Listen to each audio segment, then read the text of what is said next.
It's a hard reality that some industries don't seem especially well suited to competition. Either the firms repeatedly push each other into suffering large losses, or the production technology of the industry makes competition difficult to imagine. Let me give you a couple of examples where this often comes up. One is railroads in the late 19th century. Another is airlines in the late 20th century. Let's talk about railroads for a moment. It seemed at first like there were huge profits to be made in the railroad industry in the late 19th century, and vast amounts of track were laid. But once the track was laid, the additional marginal cost of shipping over that track was relatively low. So, once that had happened, some railroad firms without much competition could charge high prices, make high profits, pay large dividends, and then build more rail. So, for example, between 1880 and 1882, there were 29,000 miles of railroad track laid in the U.S., which increased the total track in the U.S. by 1/3 in just those 3 years. Then competition between all those railroads drove the prices way down, so firms were unable to pay for the track they'd laid. In fact, half of the railroad track built by private firms before 1900 was being run by the bankruptcy courts in 1900. Now sure, in any dynamic market, some firms will do well and some firms will do poorly. But what happens when an entire industry seems to run itself into the ground? For a more modern example, let's think about the situation of the big airlines in the United States. Remember back in the 1970s, when the airline industry was deregulated and there was a burst of competition from new firms like People Express. But more recently, big airlines like United and American, Northwest, Delta seem to be losing money almost every year, and a lot of money. Older firms like Pan Am and Braniff and TWA have gone broke. Southwest has consistently made money, and some regional niche airlines have done all right a few years now and then. But what happens when an entire industry, at least most of the industry's firms, seem to be running itself into the ground? To many people in the late 1800s, it seemed obvious that we needed to have government regulation of railroads to prevent the railroads from driving themselves into the bankruptcy courts. And we did do that for most of the 20th century. In fact, for most of the 20th century, the U.S. regulated both railroads and airlines. Another example of a firm where competition doesn't work very well is public utilities. A public utility is a firm that is technically privately owned, but is closely regulated by the government in terms of the prices that it charges and the kinds of services it provides. It provides a commodity used by almost every home, like water or electricity or phone service. Indeed, for much of the 20th century, these private utilities, water companies, electricity companies, the phone company, had prices and in many cases the level of service set by government regulators. Why is it that competition isn't working well in some of these industries? Why is it that government regulation seems so useful in some of these industries? Well, if you think about the water company for a moment and think what it would mean to have competition among water companies. Imagine that you had 4 or 5 water companies and they each had their own pipes.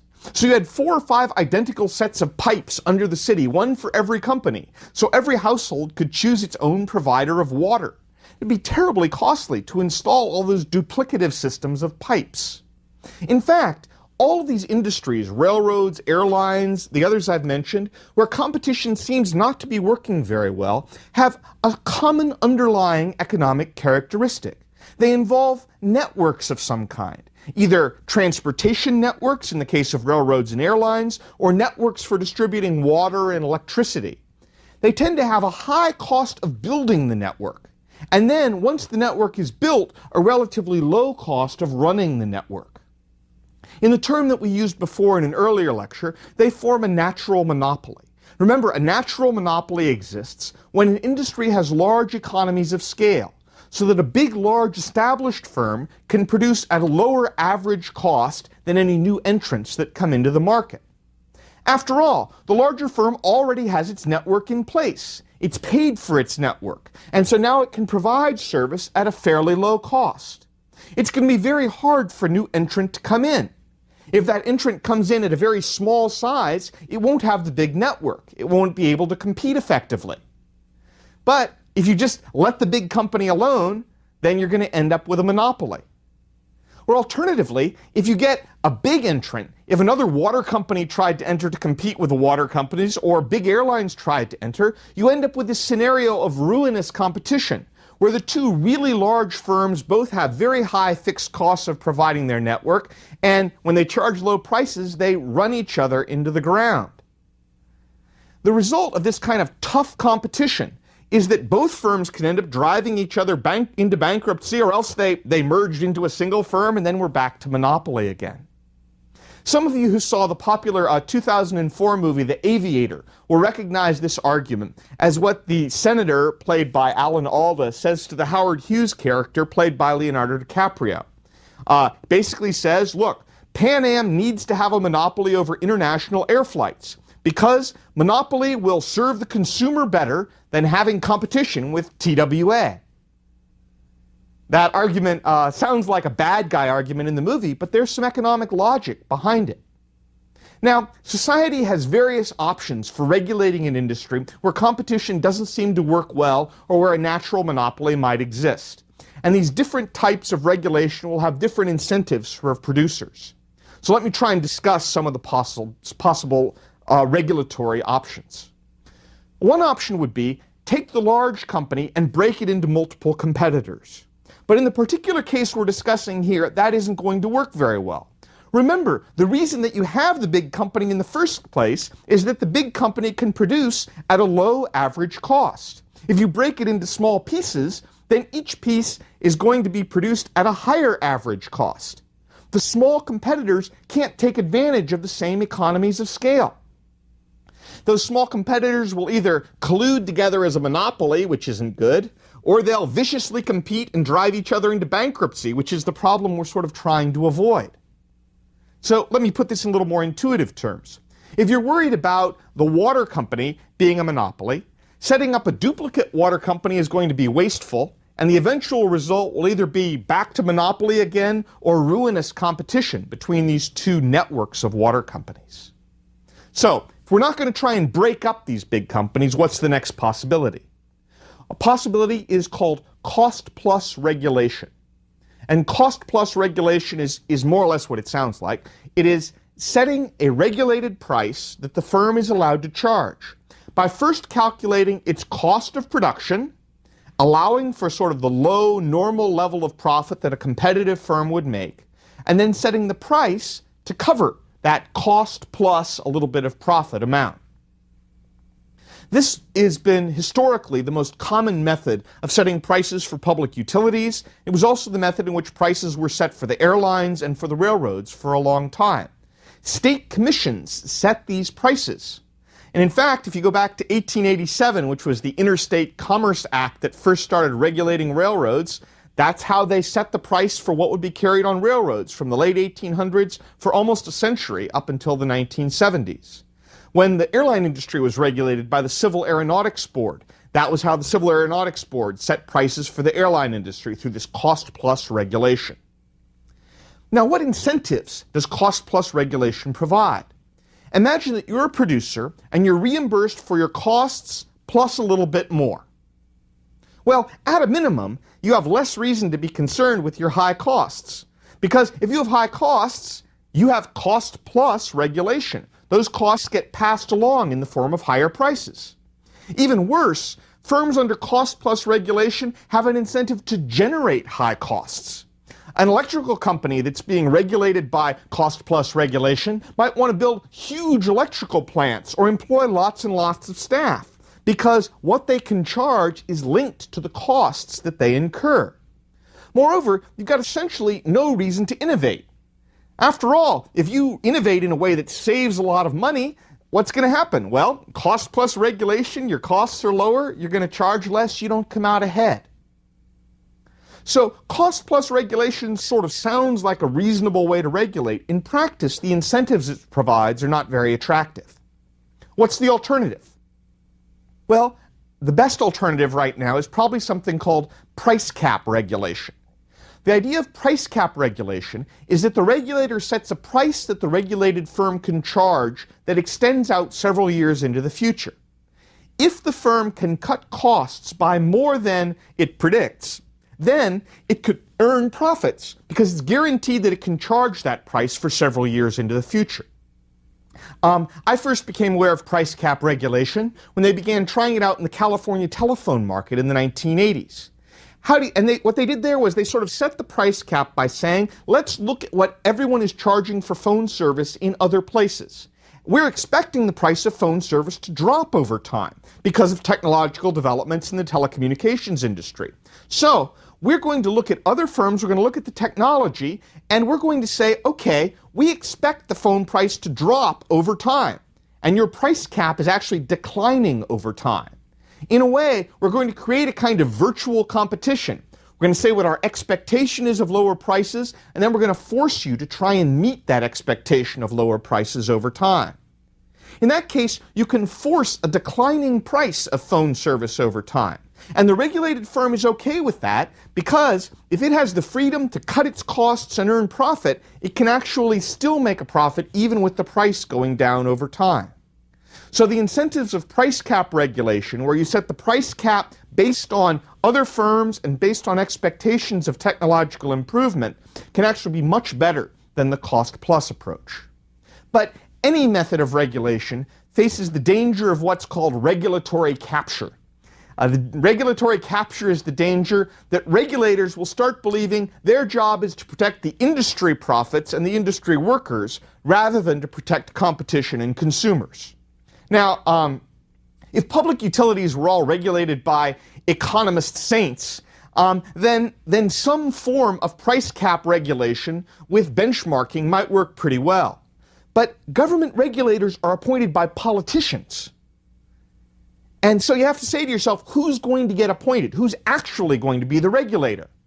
Who is going to obsessively follow every action of the Public Utility Commission, every tiny little bit of fine print, every twist and turn and rule, and keep track of who's likely to be appointed? Who's going to make friends with the people on the commission? Who's going to provide those people on the commission with information and background and maybe a nice trip now and then, and maybe even a well-paid job after they leave the regulatory commission? Well, of course, the firms being regulated are the ones who are going to focus on all of those things. In a way, a regulatory commission is a little bit like those people who get kidnapped and then they begin to sympathize with their kidnappers, the Stockholm Syndrome, I think they call it. Even if the regulators start off saying, I'm really determined to get the best possible deal for consumers, it's very easy over time for regulators to start sympathizing with the people they're regulating. After all, if you're a regulator, and you start off from the belief that unfettered competition is just not likely to work very well in this market. It's likely to be vicious and unrestrained, leading to disruptions of key services, and you really need regulation, then it's only a tiny short step to feeling like it's your public duty to make sure that firms get safe and steady profits. Now, of course, you could say, well, the profits shouldn't be bloated or exorbitant, and there should be nice public service advertisements and that sort of thing. But regulators almost always end up providing nice, steady, almost guaranteed profits. If you're going to regulate, you need to feel like the industry is important, and so you can't drive it into bankruptcy, right? And if you feel that way, it gets very hard to be a tough price cap regulator who sets tough price caps over time. The other option, when you think about how to regulate an industry, is not to regulate it, to deregulate it, to remove the regulations. And the U.S. economy experienced a wave of deregulation in a number of industries in the late 1970s and into the early 1980s. Some of the industries that were deregulated at that time included airlines, banking, trucking, oil, intercity bus travel, phone equipment, long-distance phone service, and the railroads, too. Now, when these industries were deregulated, they definitely stopped being nice, neat, orderly markets where the firms got a certain level of profit year in and year out. But it's also true that consumers benefited greatly from deregulation, both in lower prices and in terms of new goods and services. The number of choices for consumers mushroomed. The airlines reorganized themselves after deregulation into these hub and spoke systems, where people flew into one airport and flew out again. The result was that it was much more easy for people to connect to a bunch of different places than it had been before, and the number of airline connections went way up. Trucks set up similar hub-and-spoke delivery systems where trucks collected stuff and took them to a hub and then reloaded and sent them out to other places again. Think about deregulation in banking, which brought with it this wide range of automatic teller machines and flexible financial services. Think about deregulation of telecommunications and the incredible explosion in telecommunications technology. Now, it's of course really easy to say, well, that's just technology. I mean, the new technology would have happened anyway. We would have gotten mobile phones anyway. We would have gotten automatic teller machines anyway. The technology was on the way. But are you really so sure? I mean, after all, AT&T had kept pretty much one style of phone and one color black for many, many, many decades. It's not obvious to me that they would have suddenly expanded into a whole bunch of different kinds of telephone service. I mean, after all, what reasons did a regulated company like AT&T have to try and produce radical innovations that it wasn't even clear consumers wanted? Only profit-seeking firms take those big chances to try to please consumers. Regulated monopolies really don't try those things quite so often. When planes were deregulated, when airlines were deregulated, they flew much fuller most of the time. A result was there were lower costs and lower consumer prices, prices that are on average about 1/3 lower as a result of deregulation. When trucking was deregulated, the trucks now drive many fewer empty miles, and the cost to shippers fell by about 1/3. When railroads were deregulated, they shut down a lot of track that was barely being used, and the prices to shippers over railroads fell by almost half. If you add these kinds of examples to the other industries that were deregulated, by the end of the 1990s, the U.S. Great Deregulation experiment of the 1970s was saving consumers about $50 billion a year in lower prices. Now, yes, deregulation made the business environment less stable for regulated firms, but they had to worry about whether or not they were going to go out of business. They didn't have those assured profits anymore. Some executives and workers of those firms who had pretty nice, comfortable positions in the old regulated industries have really suffered. And I would say, I have sympathy for the people who suffered in the aftermath of deregulation. Their suffering was real. But to be a little bit tough-minded about it, it's not clear to me why the rest of society owed people in those regulated industries $50 billion a year in higher prices so they could have more secure and higher-paid jobs. Indeed, often jobs in some of those regulated industries, like airlines, paid wages that were well above the average wage for a worker. So the redistribution was going from those with average incomes or below average incomes to those with above average incomes.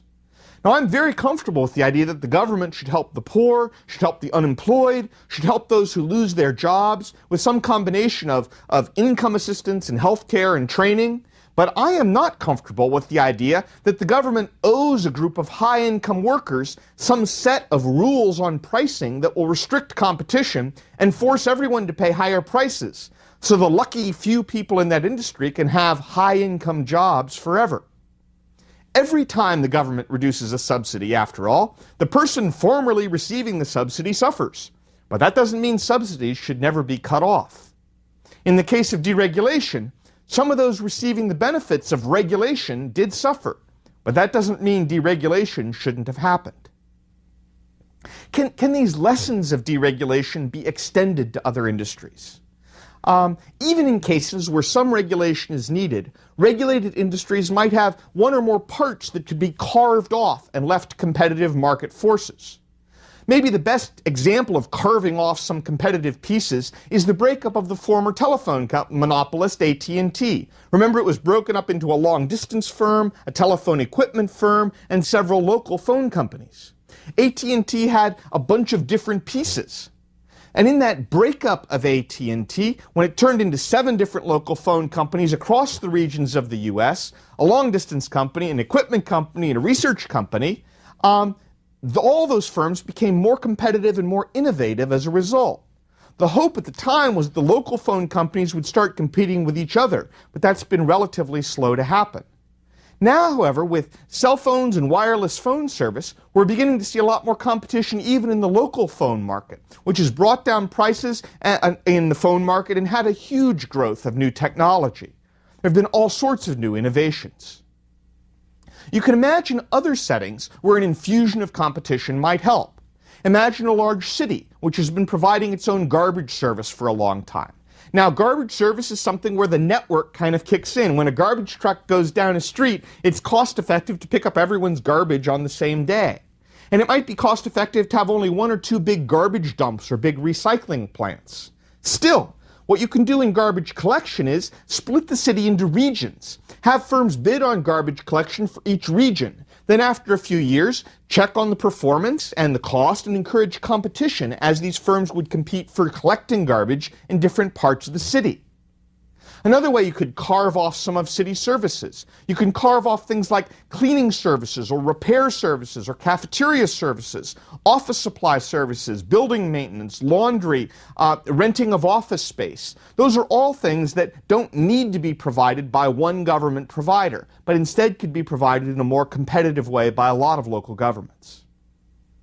Electricity has long been thought of as a natural monopoly and regulated as a public utility. But the argument there is essentially that there's a grid of wires that brings electricity to homes, and that grid creates one big network that makes sense to be owned centrally by one company. But that argument about the grid doesn't focus on how the electrical power is generated. So the idea of deregulating electricity is the electrical grid would continue to be regulated or publicly owned, but the business of producing electrical energy would become more competitive.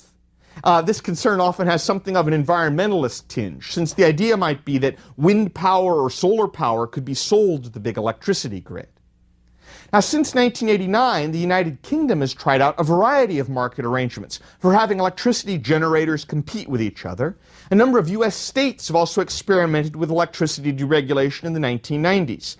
Some have had a lot of success. Pennsylvania is an example. And some have had near disastrous consequences, California being the example. In fact, California had a true debacle with deregulating electricity in the early 2000s, which was so heavily publicized and so terrible that it's probably poisoned the water for major electricity deregulation in the next few years. Economists can explain until they're blue in the face that the regulatory system California set up, which basically required state power utilities to buy electricity at the market rate, but to sell to consumers at a regulated rate, was extraordinarily foolish. If the purchase price went way up, the selling price didn't, they were all going to go broke. The system lacked safeguards against being gamed by the electricity producers, who could find ways to allow or encourage the market price to rise, then sell at that high price. But what California really proves is that foolish regulation can be really, really costly, which is not exactly a new lesson. The answer is smarter deregulation. Broadband internet access has some of the traits of a natural monopoly. Again, it can be provided by setting up a network that has high fixed costs, running cable into everybody's home. This trait has led some cities in particular to argue that it should be provided by a regulated monopoly. But you know, the broadband internet industry also has some potential for competition. In many areas, you could get your internet service, your home internet service, from the cable TV company, that cable, or over the phone from various providers. There are even wireless phones now which could provide high-speed internet. In many areas, electricity and the water companies also own fiber optic cables that, at least in theory, could provide internet service to an awful lot of people. And, of course, the wireless internet networks that have been made up of many local nodes are happening in a lot of areas now. I've even seen suggestions for what are essentially high-flying blimps that would hover over a metro area and act sort of like a low-flying satellite to provide high-speed internet to everyone in a city. Now, I'm certainly not foolish enough to make some firm prediction about the future of broadband internet technology and what should be the right way to provide it. But I do want to say that some people, especially politicians in certain cities, are really very darn quick to assume that public provision or a regulated monopoly with one provider fits all is the best answer. Now, maybe they'll turn out to be right. Maybe the technology will go that way. But I'm really not at all sure that that argument that we have to have one local provider to provide all the internet service is justified in economic terms. When it comes to a rapidly evolving future technology, it's often better to encourage a multiplicity of technologies that can compete against each other, rather than locking into one and saying this is the one that's going to be followed. Government has a necessary role as a referee of economic competition. The forces of competition accomplish a great deal that is socially beneficial. They provide new products and innovation with pressure to produce those things at low costs and in a way that consumers are going to like.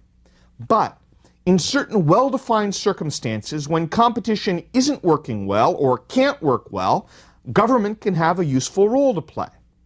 I should emphasize, though, that when I talk about deregulation, I don't mean no regulation at all. After all, when government allows firms to set their own prices and set their own quantities produced, it can still set standards that involve things like safety or accuracy or open disclosure. For example, just because you deregulate the airlines, you can still regulate the airlines in terms of safety and inspections for safety. Just because you allow banks to charge whatever, or pay and charge whatever interest rates they want, you can still regulate the banks and make sure the banks are being run in a financially prudent manner and audit their books and all those kinds of things. If the issue is to help the poor in some cases, for example, if the issue is to assure that there's no digital divide, as they sometimes call it, that low-income folks all have home access to broadband internet, I'm open to discussion on the best way to do that. But it's not obvious to me that requiring everyone to sign up with a regulated monopoly is the best answer. The best answer might be that if you really believe that's an important public service, provide income to poor people or pay for their broadband internet from a selection of providers who compete against each other. The real trick here is that when the outcomes of market forces seem undesirable, it's important to identify the underlying problem in a specific way and to design the policy response accordingly. For example, is the problem that there's a competitive industry or an industry that would be competitive except that the firms in that industry have formed a cartel? Well, if that's the problem, then go after the cartel and break it up. Use your antitrust laws. Is the problem that it's a restrictive business practice and it seems to be blocking competition? Well, go after that particular practice. Again, use your antitrust laws, your laws against restrictive competition. Is the problem that something is a natural monopoly, in the sense that there's a big network, and this big network is going to be able to produce at a very low average cost? It's going to be very hard for anyone else to compete. Well, in that case, if you do have to regulate, at least regulate prices using price cap regulation rather than cost plus regulation. Is the problem that you have a regulated industry or a legal monopoly, like maybe the post office, whose time really has passed for being a legal monopoly? Or like the airline industry, whose time has really passed for being a regulated industry? Then the answer may be to deregulate it. Is it a case where we're worried about some regulation for safety or security, like in the case of airlines and banks, but we're not worried about regulation in terms of overall price and quantity? Well, go after the regulation that you're worried about. Go after the concerns about safety. Go after the concerns about whether financially prudent rules are being followed. But you don't need to regulate all the prices and quantities in the industry in order to do that. Most of all, it's important to recognize that when you have a market, it's reacting to supply and demand, and it's always going to be true in these kinds of markets that suppliers would like a higher price and demanders would like a lower price. Regulation can't fix that problem.